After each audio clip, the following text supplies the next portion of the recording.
속 오늘은 어떤 일들이 있었을까요? 영상으로 떠나는 라떼뉴스 여행. 영상실록 오늘 N. 안녕하세요. 아나운서 조진영. 아나운서 조혜진입니다. 혹시 예진 씨는 MBTI가 뭐예요? 저는 EFP, ISFP요. ISFP? 네, 진혁 씨는요? 저는 ENTP거든요. ENTP. ENTP. 찾아보니까 외향적이고 에너지 넘치는 유형이라고 하는데 남자친구랑 안 좋다라고 나와 있더라고요. 어쩐지 그거 되게 정확하다. 뭐라고요? 아니, 어쩐지 선배가 나오는 프로그램은 항상 그렇게 에너지가 넘치더라고요. 그거 정확하다고요. 그건 정확하죠. 그건 정확한데 네. 그 뒤에 것도 정확한 것 같기도 하고. 이상하다. 네. 자, 그러면 오늘의 과거엔 어떤 소식들이 있었을지 기대가 되는데요. 그럼 과거 속 오늘에는 어떤 일들이 있었는지 함께 보시죠.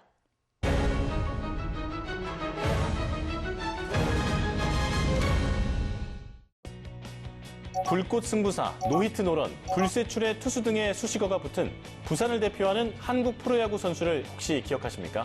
바로 최동원인데요. 1958년 5월 23일 야구 선수 최동원이 태어났습니다. 그는 고등학교 아마추어 시절부터 최강 고교들과 대결해서 노히트 노런을 기록했고 각종 기록을 쏟아내며 고교 최고의 투수로 이름을 알리기 시작했습니다. 최동원 감독님은 강렬한 투혼의 그 야구 선수로 한국을 대표하고 또 한국 그 스포츠사를 빛낸 대표적인 인물이시잖아요. 그렇죠. 고무팔이라는 별명이 있었죠. 네. 1981년 캐나다에서 열린 실업 야구 대회에서 최우수 선수로 꼽히는가 하면 MVP, 최우수 신인상, 최다승까지 3관왕을 차지하기도 했습니다. 그리고 1983년 롯데 자이언츠에 입단하면서 프로야구 선수 인생이 시작되죠. 최동원은 1983년 프로에 데뷔한 뒤 8시즌 동안 통산 103승 74패, 26세이브, 방어율 2.46과 1,019개의 탈삼진을 기록했는데요.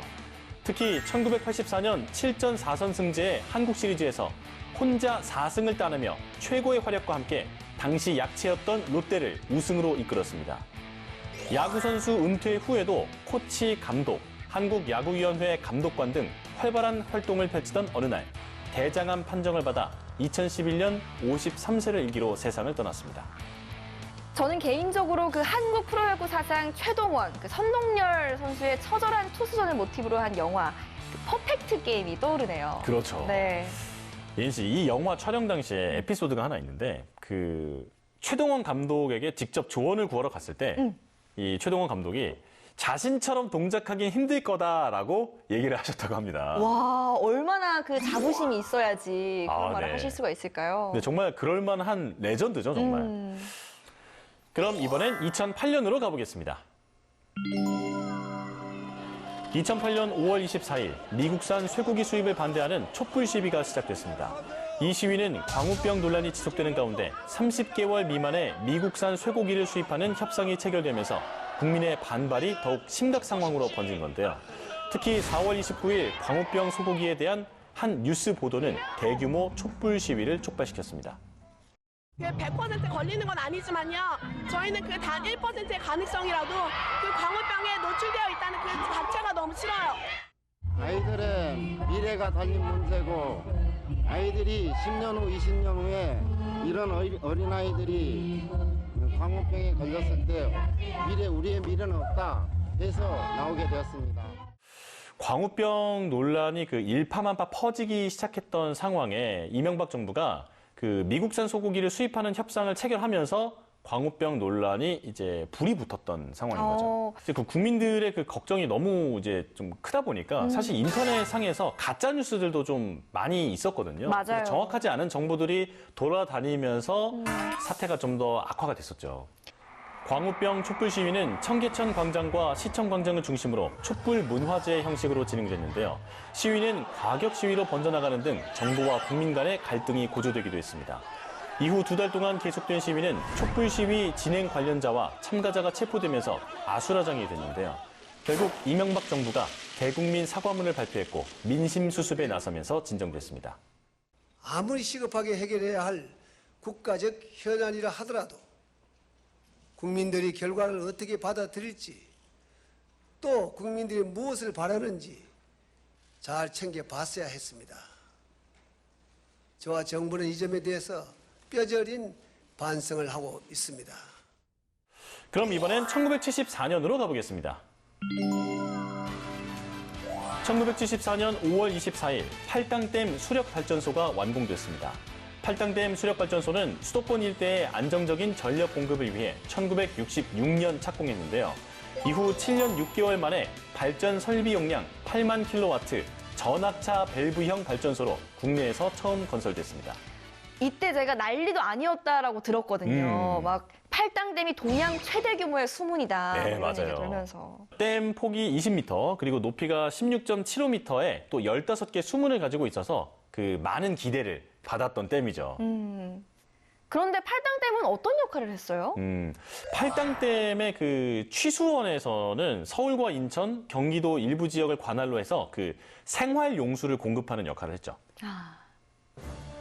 팔당댐은 연간 발전 3억 3,800만 킬로와트의 발전을 가능하게 했고 평균 출력은 시설 용량의 48.2%인 38,600 킬로와트였는데요.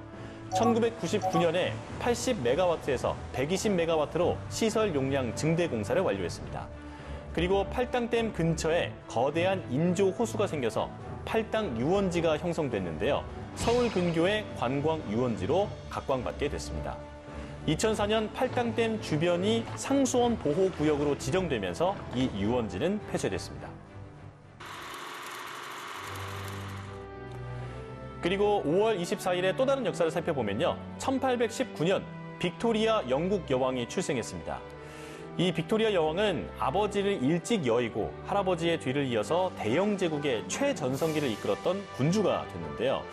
동시에 그 당시에 극에 달해 있었던 영국의 제국주의의 상징으로도 여겨지면서 영국 역사상 가장 오랫동안 재위한 군주로 남았습니다. 이 빅토리아 여왕은 할아버지인 조지 3세의 재위 기간을 경신하기도 했잖아요. 네. 또 2000년에는 평양 학생소년예술단이 대한민국 수도인 서울을 방문하기도 했는데요.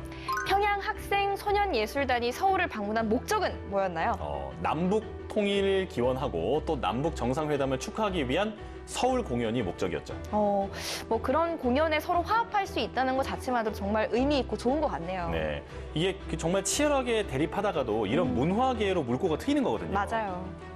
자, 당시 서울에서 열린 공연은 문화예술단으로서는 분단 후에 처음으로 갖는 공연이었기 때문에 더욱 화제가 됐었습니다. 자, 오늘도 이렇게 열심히 과거 속으로 달려봤는데요. 알차고 유익한 시간 되셨나요?